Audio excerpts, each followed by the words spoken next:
حضرت ابراہیم علیہ السلام اللہ تعالیٰ کے مقرب ترین بندے اور برگزیدہ نبی تھے۔ آپ علیہ السلام مہمان کو اپنے ساتھ کھانے میں شامل کیے بغیر کبھی بھی کھانا نہیں کھاتے تھے۔ جب بھی کھانے کا وقت ہوتا تو آپ علیہ السلام گھر سے نکل کر اپنے لیے کوئی مہمان تلاش کرتے تاکہ اس کے ساتھ کھانا کھایا جائے۔ ایک دفعہ آپ علیہ السلام کو بھوک لگی تو حسب معمول آپ علیہ السلام گھر سے باہر نکل گئے تاکہ اپنے لیے کوئی ساتھی تلاش کر کے اس کے ساتھ کھانا تناول فرمایا جائے۔ تلاش کے دوران آپ علیہ السلام کی نظر ایک بڑے بزرگ پر پڑی جو جھکی ہوئی پیٹھ کے ساتھ لاٹھی کے سہارے راستے پر جا رہا تھا۔ حضرت ابراہیم علیہ السلام نے اس سے دریافت فرمایا، کیا آپ نے کھانا کھایا ہے؟ تو اس نے کہا، نہیں بیٹا، میں نے کھانا نہیں کھایا اور مجھے بہت سخت بھوک لگی ہوئی ہے۔ آپ علیہ السلام نے اس بزرگ سے کہا کہ مجھے بھی بھوک لگی ہوئی ہے اور میں نے بھی کھانا کھانا ہے، آئیے میرے ساتھ کھانا کھانے کے لیے چلیے۔ آپ علیہ السلام نے اسے کھانا کھانے کے لیے اپنے پاس بٹھا لیا۔ حضرت ابراہیم علیہ السلام نے اس بزرگ کا خوب اکرام کیا اور اس کو کھانا کھلایا۔ کھانا کھا کر اللہ تعالیٰ کا شکر ادا کرنا کھانے کے آداب میں داخل ہے، اور چونکہ شریعت محمدیہ سے پہلے بھی یہ عمل کھانے کے آداب میں داخل تھا، آپ صلی اللہ علیہ وسلم نے فرمایا، کھانا کھانے کے شروع میں بسم اللہ اور آخر میں الحمدللہ کہنا چاہیے، کیونکہ اگر شکر ادا کرو گے تو اللہ تعالیٰ مزید دے گا۔ اللہ تعالیٰ نے قرآن مجید میں بھی ارشاد فرمایا، اگر تم شکر ادا کرو گے تو ہم تم کو ضرور اور زیادہ دیں گے۔ اسی لیے حضرت ابراہیم علیہ السلام نے کھانا کھانے کے بعد اس بزرگ سے کہا، بابا جی، اللہ تعالیٰ کا شکر ادا کرو جس کا کوئی شریک نہیں کہ اس نے آپ کو کھانا دیا۔ یہ سنتے ہی وہ بزرگ غصے سے آگ بگولا ہو گیا، کیونکہ وہ شخص مشرک تھا۔ اس بوڑھے نے کہا، میں صرف اس خدا کو مانتا ہوں جس کو میں نے اپنے ساتھ گھر میں رکھا ہے، اور اس کے سوا اور کسی کو اپنا خدا نہیں مانتا۔ اس بوڑھے نے حضرت ابراہیم علیہ السلام کے سامنے شرک کی بات کہہ دی۔ وہ ابراہیم علیہ السلام جن کے والد نے بھی اس معاملے کی سخت مخالفت کی تھی، وہ ابراہیم علیہ السلام جنہوں نے شرک کی وجہ سے اپنی قوم کو چھوڑ دیا تھا اور اسی شرک کی مخالفت کی تو نمرود نے آپ علیہ السلام کو آگ میں ڈال دیا۔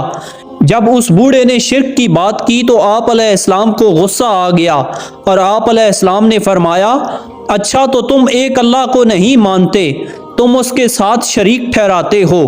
حضرت ابراہیم علیہ السلام نے اس بوڑھے کے سامنے دلائل بیان کرنا شروع کر دیے۔ یہ سن کر اس بوڑھے نے کہا، بس مجھے کوئی دلیل مت بتاؤ، میں کسی اور کو خدا نہیں مانتا، میرا خدا میرے پاس گھر میں ہے۔ حضرت ابراہیم علیہ السلام اس بزرگ کو سمجھا رہے تھے، لیکن وہ بزرگ کچھ بھی سننے کو تیار نہیں تھا۔ اسی لیے حضرت ابراہیم علیہ السلام کو غصہ آ گیا اور آپ علیہ السلام نے فرمایا، میں نے تم کو کھانا کھلایا، تجھ جیسے آدمی کو میں پھر کھانے کے لیے نہیں بلاؤں گا، چلو نکلو میرے گھر سے۔ حضرت ابراہیم علیہ السلام نے اس طرح اس بزرگ کو اپنے گھر سے باہر نکال دیا۔ اس بزرگ کو گھر سے باہر نکالنے کی دیر تھی کہ فوراً اللہ تعالیٰ کی طرف سے حضرت ابراہیم علیہ السلام کے پاس وحی آ گئی۔ اللہ تعالیٰ نے فرمایا، اے ابراہیم، تم نے میرے بندے کو کیوں نکالا؟ حضرت ابراہیم علیہ السلام نے عرض کیا، یا اللہ، وہ آپ کے ساتھ دوسروں کو شریک ٹھہراتا ہے، میں نے اس کو نصیحت بھی کی لیکن پھر بھی نہیں سمجھا، اور تیرے مقابلے میں دوسروں کو خدا مانتا ہے۔ اللہ تعالیٰ نے فرمایا، اے ابراہیم، مجھے اس بات کا تم سے پہلے علم تھا، لیکن میں نے اس پر ایک وقت کا کھانا بھی بند نہیں کیا۔ وہ میرا دشمن ہے لیکن پھر بھی میں اس کو کھانا دیتا ہوں، میں نے اس کو ایک وقت بھی بغیر کھانے کے نہیں چھوڑا۔ وہ شریک میرے ساتھ دوسروں کو ٹھہراتا ہے اور میرا دشمن ہے، پھر بھی میں اس کو کھانا دیتا ہوں، لیکن تم نے اس کو اپنے گھر سے کیوں نکالا؟ وہ تو تیرا مہمان تھا۔ حضرت ابراہیم علیہ السلام کو احساس ہو گیا اور آپ علیہ السلام جلدی سے اپنے گھر سے باہر نکلے اور اس بزرگ کو تلاش کرنے لگے تاکہ اس کو راضی کر سکوں۔ ڈھونڈتے ڈھونڈتے آپ علیہ السلام کو وہ بزرگ راستے پر چلتے ہوئے نظر آ گئے تو آپ علیہ السلام اس کے پاس جا کر اس سے معافی مانگنے لگے، لیکن وہ بزرگ بہت غصے میں تھے اور ناراضگی کی حالت میں تھے۔ بالآخر حضرت ابراہیم علیہ السلام نے اس بزرگ کو راضی کر لیا اور آپ علیہ السلام اس کو واپس اپنے ساتھ گھر پر لے آئے۔ اس بزرگ نے پوچھا، کیا بات ہے؟ پہلے تم نے مجھے گھر سے نکالا اور مجھے برا بھلا کہا، اور اب مجھے راضی کر کے گھر واپس بلا لیا۔ حضرت ابراہیم علیہ السلام نے فرمایا، مجھے اپنے اس رب نے ملامت کیا جو وحدہ لا شریک ہے، جس کے متعلق میں نے آپ سے کہا تھا کہ اس کا شکر ادا کر لو۔ اس اللہ نے مجھے حکم دیا کہ جاؤ اپنے اس مہمان سے جس کو تم نے ناراض کیا ہے، اس سے معافی مانگو، اس کو راضی کر لو۔ مجھے علم ہے کہ وہ مجھ سے شرک کرتا ہے، مجھ سے دشمنی کرتا ہے، پھر بھی میں اس کو روزانہ رزق دیتا ہوں، ان سب کے باوجود میں اس کو ناراض نہیں کرتا، لیکن تم نے اس کو ایک وقت کا کھانا دیا اور ناراض کر دیا۔ حضرت ابراہیم علیہ السلام کی باتیں سننے کے بعد اس بزرگ نے اپنا سر نیچے کر لیا اور کچھ دیر کے بعد اپنا سر اوپر اٹھایا اور کہنے لگا، اچھا، میرا رب مجھے اس سب کے باوجود رزق دیتا ہے، میں اپنے رب کے ساتھ شریک ٹھہراتا ہوں لیکن پھر بھی وہ مجھے کھانا دیتا ہے۔ میں اپنے رب کے ساتھ دشمنی کرتا ہوں لیکن اس کے باوجود اس نے آپ کو میرے پاس بھیج دیا۔ اس بزرگ نے کہا، مجھے اپنا وہ رب دکھاؤ اور مجھے اس رب کا عقیدہ سکھاؤ۔ تم جس دین پر ہو میں اس دین کو اختیار کرتا ہوں اور اپنے رب کو خوش کرنا چاہتا ہوں۔ اس کے بعد حضرت ابراہیم علیہ السلام نے اس بزرگ کو کلمہ پڑھایا اور وہ حضرت ابراہیم علیہ السلام کے دین پر آ گیا۔ ناظرین، سخاوت اور دریا دلی کا مظاہرہ کرتے ہوئے مہمانوں کی خاطر و مدارت کرنا انبیاء علیہ السلام کی سنت ہے۔ رسول اللہ صلی اللہ علیہ وسلم کو اللہ تعالیٰ نے تمام انبیاء علیہ السلام کا جامع اور افضل الرسل فرمایا ہے۔ آپ صلی اللہ علیہ وسلم کی پاکیزہ سیرت میں سخاوت اور مہمان نوازی کی صفت اتنی اعلیٰ تھی کہ اس کی مثال کہیں نہیں ملتی۔ آپ صلی اللہ علیہ وسلم کی حیات مبارکہ ایسے واقعات سے بھری پڑی ہے جن میں آپ صلی اللہ علیہ وسلم نے سخاوت اور مہمان نوازی کے اعلیٰ ترین معیار کا نمونہ قائم فرمایا۔ آپ صلی اللہ علیہ وسلم نے ارشاد فرمایا، جو شخص اللہ تعالیٰ اور یوم آخرت پر ایمان رکھتا ہے وہ اچھی بات کہے یا خاموش رہے۔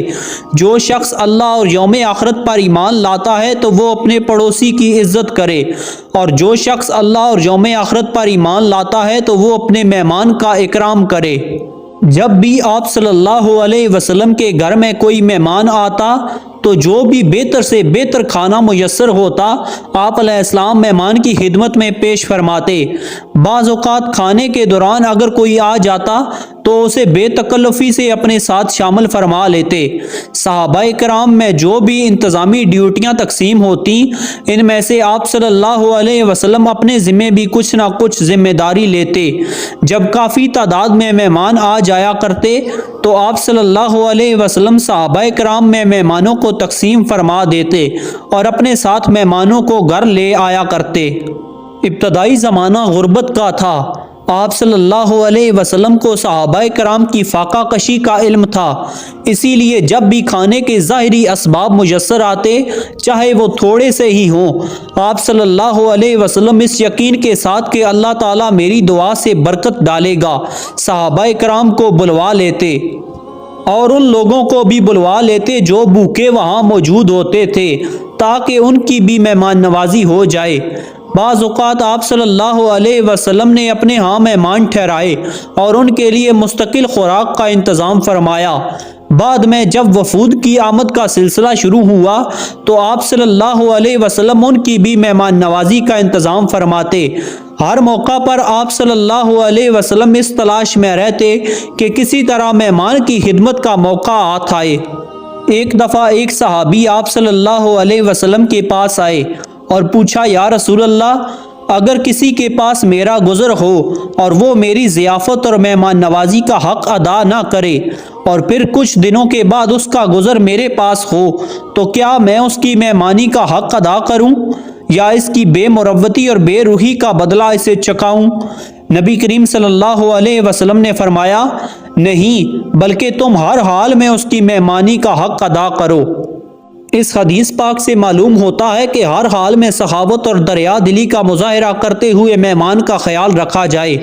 اگر آپ کے مہمان نے کبھی کسی موقع پر آپ کے ساتھ بے مروتی اور روکھے پن کا سلوک کیا ہو، تب بھی آپ اس کے ساتھ نہایت فراخ دلی اور وسعت ظرفی اور فیاضی کا سلوک کیجیے۔ مہمانوں کے کھانے پینے پر مسرت محسوس کیجیے۔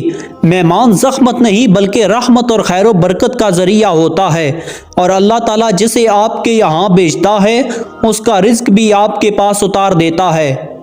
اللہ تعالیٰ ہمیں سخاوت اور مہمان نوازی اور ہر طرح کے حوالے سے آپ صلی اللہ علیہ وسلم کے اسوہ حسنہ کو اپنانے اور اس پر عمل کرنے کی توفیق عطا فرمائے، آمین۔ ناظرین، اگر آپ کو ہماری یہ ویڈیو پسند آئی ہو تو ویڈیو کو لائک اور چینل کو سبسکرائب ضرور سے کر دینا۔ اپنا بہت سارا خیال رکھیے گا، ساتھ ہمارے اس چینل کا بھی۔ اللہ حافظ۔